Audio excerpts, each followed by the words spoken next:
Is anyone going to order a Urus S? We've done the outside. Let's have a look inside. A lot more changes inside. Even that was a V12 as well. Seb, look what we've got. Camera passes. Camera passes. Oh, there's a Gallardo. I'm really tempted to do a Cristiano Ronaldo Sue into this frame. Just coming in. Anyway, ladies and gentlemen, welcome to the Lamborghini Urus SE. I mean, how ridiculous does this look? My eyes were just having a feast. And for the first 20 minutes, let me break down what we are doing here. We have got 2 hours, myself and Seb, to bring you guys the best content we can on this car. For the first 20 minutes, we had an expert talk us through everything. And I have to say, this isn't my favorite part, but we will get to my favorite part. Let's start with the front end. A floating bonnet, very similar, taken from the Lamborghini Revuelto. The new daytime running LEDs here that kind of arc back to the shape of the Raging Bull tail. So the front is a much cleaner, smoother, I'd say a more efficient front end. As we go down the side of the car, these new angular wheel arches, they give a much more aggressive, wider stance on the car. Does it make me look wider and more aggressive? Absolutely. But brand new design, 23-inch wheels that look super smart, very excited to see on the road. Now, everything pretty much down here is exactly the same as the Urus S, apart from this, a left-handed, I think it's locked. Nice. But this is where you can charge the car because it is a plug-in hybrid, as you'll probably already know. But the SE stands for Urus S electrified, not the SE of Apple products, which means the lower end of the product, because this is actually priced a little bit higher than a Urus S. And why? Well, because it's got a lot more power. It's around 800 PS, the fastest Urus ever produced. And there is so much clever tech, how the torque vectoring system works, how they're able to push all of the torque to the back of the car. It's much more driftable. It's a much more exciting proposition to drive. But again, because you've got the electrified element to it, it's also a lot calmer, a lot smoother. So you can daily drive it still, even though it's 800 PS. Should we go to my favorite part? Yes, oh. V12. That was a V12 starting up, yeah. Anyway, Your let's go to the part. back of the car, because this, ladies and gentlemen, is where the majority of the visual changes, I would say, are here. And I just think it looks so, so good. And almost like a concept car. I don't know how, but I think with this black bar across the top here, which again, we'll talk a little bit about some of the design cues that Lamborghini have pulled from some of their heritage cars, but a lower number plate, exhaust system design, as in the tips here, exactly the same, but actually underneath a completely different exhaust system. And here, the hexagons are back, ladies and gentlemen. Lamborghini have gone crazy for a long time on the Y design. So like in this taillight here, there are Y designs across a lot of the modern cars, but hexagons actually goes back to the Lamborghini Gallardo, my first Lamborghini, and really the first high volume for Lamborghini production car. And I think the Lamborghini Urus kind of falls into that category with the Lamborghini Gallardo. So for them to arc back to the hexagon design here, which continues on in the interior of the car as well, I think it's super cool. And again, you can see it kind of gets brought into the point. So at the front, it's got a very pointy front end. At the back, it's exactly the same. So if you're sat behind one of these, you still get a beautiful visual. Is anyone going to order a Urus S? Okay.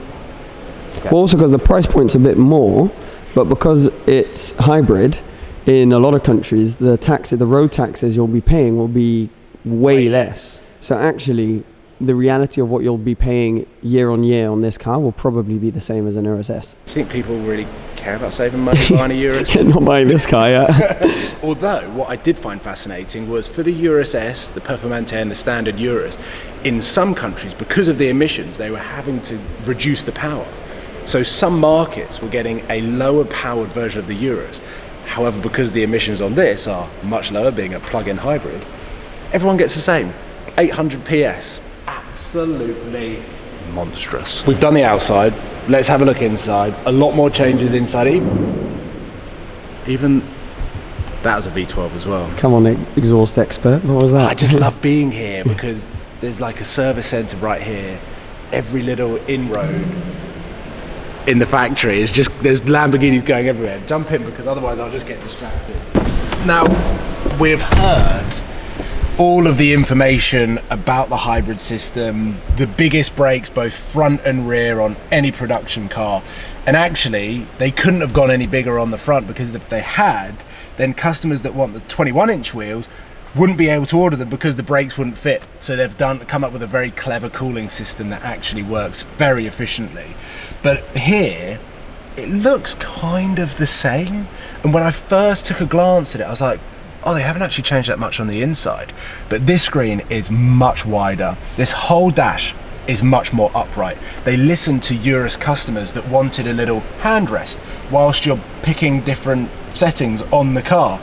And then down here, all of the driver modes have somewhat changed, but not changed, if that makes sense. The design is still very much Lamborghini Urus, and I think that's really important because this is without doubt one of the most important cars in Lamborghini's history. It has been so successful, and new customers, existing Lamborghini customers have been buying them in their 3s or 4s. And then new customers that have loved the Urus have then gone on to order a Huracan, a Starato, a Revuelto. So Lamborghini have absolutely thrived off building an SUV. So it's really important that they incrementally change bits and they evolve the car without actually stripping it away from what the Lamborghini Urus is and why it's so popular. So inside you've got this amazing combination of carbon fibre, leather, Alcantara, and some really nice touch points. So down here you've got all of the different settings and driver modes, just like any other Lamborghini Urus, apart from the Performante. But as you start to cycle through all of the different driver settings, you can see here that the light changes, because this is where you get all of your options for the hybrid system. So if I take it back to Strava, all of these lights up. You've got hybrid, you've got battery charging mode, and you've also got full performance, and that will just give you 100% of the battery and the engine. You then also have EV mode here, which pulls the car into complete EV mode.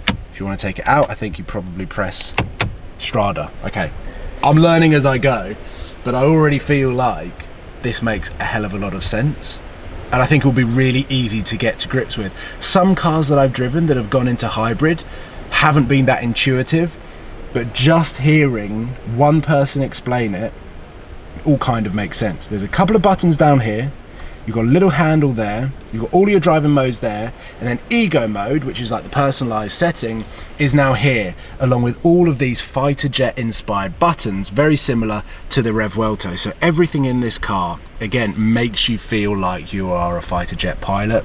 You've still got the amazing Bang & Olufsen sound system. You've got this new material that came out with the Revuelto, so a far more sustainable material, yet still luxurious. You've got this beautiful stitching here, and there's another V12 starting up. So yes, if you were to look at it, you can see that it is a continuation of the Lamborghini Urus. It's not stripping away anything from what has been so successful with the V8. And actually, probably worth mentioning, that V8 might on paper look very similar to the Urus S, but in fact the internals are completely different. Lamborghini have said they've changed so much to do with the engine, and what they wanted to do is capture every Urus customer or potential customer, someone that's sitting in traffic in New York driving to the office versus someone that wants to take it onto a racetrack on the weekend. And if you look down the side here, kind of looks very similar, but the front and the rear is a beautiful kind of evolution of the Lamborghini Urus. There is no drawback. Lamborghini aren't trying to pull away from what makes them so incredible as a car manufacturer. They're actually just giving customers more. You're paying a little bit more for it, but there are opportunities to save in the taxations for the emissions. So overall, when I walked in, I was kind of expecting a bit more of an extreme look to the Urus, maybe a completely different looking car, but actually it's a really nice evolution. So I really like it. Not a big fan of the colour, but again, it's such a big car that this orange, which is specific to the Urus, it's a brand new orange that in the sunlight, I've heard, looks amazing. Sadly today it's pretty foggy, so we're not going to see this.